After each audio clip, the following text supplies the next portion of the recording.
Hello friends, এই সবে ঘুম থেকে উঠলাম। এখন 6টা বাজে। তো আজকে আমরা যাওয়ার কথা হচ্ছে শিবের বাবার মাথায় জল ঢালতে ভূতনাথ যাব। তো চলো তোমাদের সঙ্গে ব্লগটা শেয়ার করি। এই সবে ঘুম থেকে উঠলাম, দেন ফ্রেশ হবো, স্নান করবো, রেডি হবো, তারপর পুজো সব জোগাড় করবো। তো তোমাদের পার্ট পার্ট করে ভিডিওগুলো দেখাচ্ছি। তো টাটা, আবার নেক্সট ভিডিওতে দেখা যাচ্ছে। তো ফ্রেন্ডস, আমি এই নতুন শপিংয়ে জামা কিনে আনলাম। সবাই নাকি বলছে ট্রেন্ডিংয়ে শিবের জন্য খুব সবুজ জামা চলছে ট্রেন্ডিংয়ে। তো আমিও ফ্যাশন স্টুডিও গিয়ে এই জামাটা শপিং করে আনলাম। তো তোমরা কমেন্ট করে বলো কেমন জামাটা। তো গ্রিনের মধ্যে বাটাম গ্রিনটা আমার খুব ফেভারিট কালার। তো কি করা যাবে, আউট অফ স্টক পেলাম না। তো এনিওয়ে, এখানে 3টে পাতা দেয়া সব বেল পাতাগুলো বেছে নিলাম। তার সঙ্গে ধুতুরা ফুল, কাটা ফল সব আলাদা করে নিলাম। এখানে মালা, ফুল সমস্ত আলাদা আলাদা জায়গায় রাখলাম। আর এখানে পঞ্চামৃতর জন্য সমস্ত ঘি, মধু, সিদ্ধি, দুধ, দই সব আলাদা আলাদা করে, এটা 5 রকম ফল সব ধুয়ে জল ঝাড়াতে দিয়ে দিলাম যাতে জল শুকনো হয়ে যায়, কারণ জল দিয়ে ধুয়ে নিতে হয়। আর এখানে একটা আলাদা কড়া রাখলাম বাড়ির শিবকে দেওয়ার জন্য। তো এখানে দুধের মধ্যে আমি দই দিলাম। তো দই দেওয়ার পর দুধটার মধ্যে এবার পর করে পঞ্চামৃত সমস্ত একটা একটা করে দেওয়া শুরু করলাম। ঘি, মধু, এটা ঘি। তো ঘি দিলাম একটুখানি। তো দেন মধু দিলাম, ডাবার হানি ডাস্টের মধু। তো মধু দিয়ে দিলাম। দেন এর মধ্যে একটুখানি সিদ্ধি মিশিয়ে নিলাম, তো যেটা দিতে হয় পঞ্চামৃতর মধ্যে। তো দিয়ে সব কিছু খুব সুন্দর বেরিয়ে পড়লাম ভূতনাথ যাত্রায়। মেট্রো করে যাচ্ছি। তো বাইরের অ্যাটমসফিয়ারটা দেখতেই পাচ্ছ, বৃষ্টি বৃষ্টি অল্প। তো মেঘলা ওয়েদারটা সকাল থেকেই ছিল। তো আমি বেরোনোর সময়তেই মেন বৃষ্টিটা। দেন আমরা নামলাম এই metro station, Shobhabazar metro station. তো এখানে নেবে এবার আমরা একটু নিজেদের মুখগুলো দেখিয়ে নিচ্ছি, এবার আমরা বেরোবো। মেট্রো থেকে নেবে একটা অটো করে চলে এলাম ভূতনাথ যাত্রায়। তো ভূতনাথে মানে যেখানে অটো নামায় সেখান থেকে আর কিছুক্ষণ হাঁটার পর তবে পরে ভূতনাথ মন্দির। তো এই যাচ্ছে এই গঙ্গার ঘাট। তো এই গঙ্গার ঘাটটা খুব আমার প্রিয় জায়গা।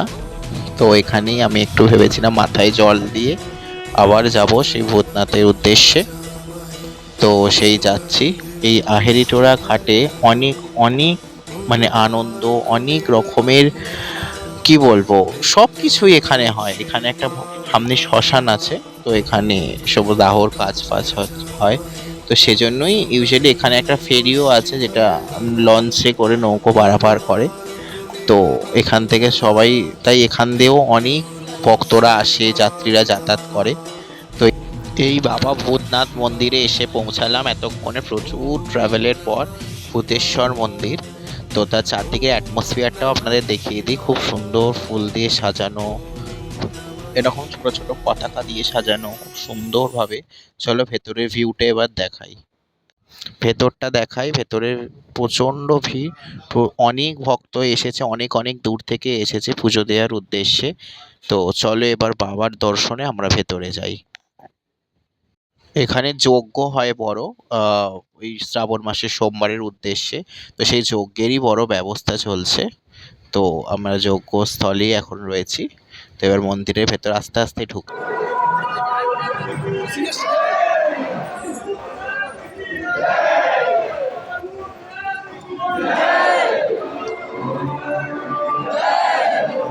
আস্তে আস্তে এবার ভেতরে উঠছে। এই যে আমার মুখটা একটু দেখিয়ে নিই। তো এখানে প্রচণ্ড মারপিট হচ্ছে, যে বাইরে এই পুলিশ দিদিরা সব ঠেলে ঠেলে ঠেলে ঠেলে। হ্যাঁ, এনারা ঠিক যে এনারা লাইনটা মেনটেন করে, বাট এক একজন হয় প্রচণ্ড অসভ্যতামি। যেমন আজকে আমার ক্যামেরা ধরে হাত ধরে নাড়া মারা, ক্যামেরা ধরে টানাটানি করা, এগুলো খুবই অসভ্যতামি। যেখানে আমরা পুজো দিতে গেছি, ওখানে একটা ভক্তিভাব নিয়ে আমরা যাচ্ছি। তো সেখানে তো আমরা মারপিট করতে বা অশান্তি করতে যাইনি। তো ওনারা এরকম অশান্তি, ঝগড়াঝাটি, ঠেলাঠেলি, প্রথম ফার্স্ট অফ অল ওনার কারোর গায়ে হাত দেওয়ার বা ক্যামেরা ধরে টানাটানি করার রুলস নেই। তো তাও লাস্ট এবার বাবার মন্দির ঢুকে এই বাবাকে দর্শন করলাম। তো এখানেও প্রচণ্ড ভিড়। ওই যে দূরে দেখা যায় বাবা, তাও আমি একটু জুম করে আপনাদের দেখাই। এই যে দেখে নিন বাবাকে ফুল মালা পরিয়ে এই 5 রকম ফল অর্পণ করলাম। এই হাইরে আমার হাত থেকে ছাতাটাই পড়ে গেল। যাই হোক বাবা, তুমি ফল গ্রহণ করো, আমায় আশীর্বাদ করো। পুজো দিয়ে বেরোতে না বেরোতেই আমার কপালটা খালি দেখে একদল বাচ্চা ছুটেছে, দাদা পড়াবো পড়াবো। আচ্ছা পড়াবি, টিপ পড়া। তো এই মহাদেব লেখা একটা স্ট্যাম্প দিয়ে দিল। ওখানে এত ভিড়, ধূপ মোমবাতি দেওয়ার জায়গাই ছিল না, মানে ওরা স্ট্যান্ডটাই তুলে দিয়েছিল। তো আমি আবার নিজের এরিয়ায় আদ্যাপীঠের সামনে এসে আবার ধূপ মোমবাতি জ্বালালাম। তো বাবা বলল, মানে ভোলে বাবা তো বলল, আমি কাছে থাকতে তুই দূরে জল ঢালতে যাচ্ছিস, তোকে আমি আমার কাছের মন্দিরেই টানাবো। তো সেই জন্য আরও বাবা টানলো। আদ্যাপীঠে এসে আমি ধূপ মোমবাতিটা জ্বালালাম। তো মোমবাতি তো জ্বলতেই চাইছিল না। তো অ্যাট লাস্ট জ্বালিয়ে আমি বাবার উদ্দেশ্যে ধূপ মোমবাতি অর্পণ করলাম। তো আরতি করার পর আমি আবার ধূপ মোমবাতি স্ট্যান্ড ওয়াইজ জায়গায় রেখে দিলাম।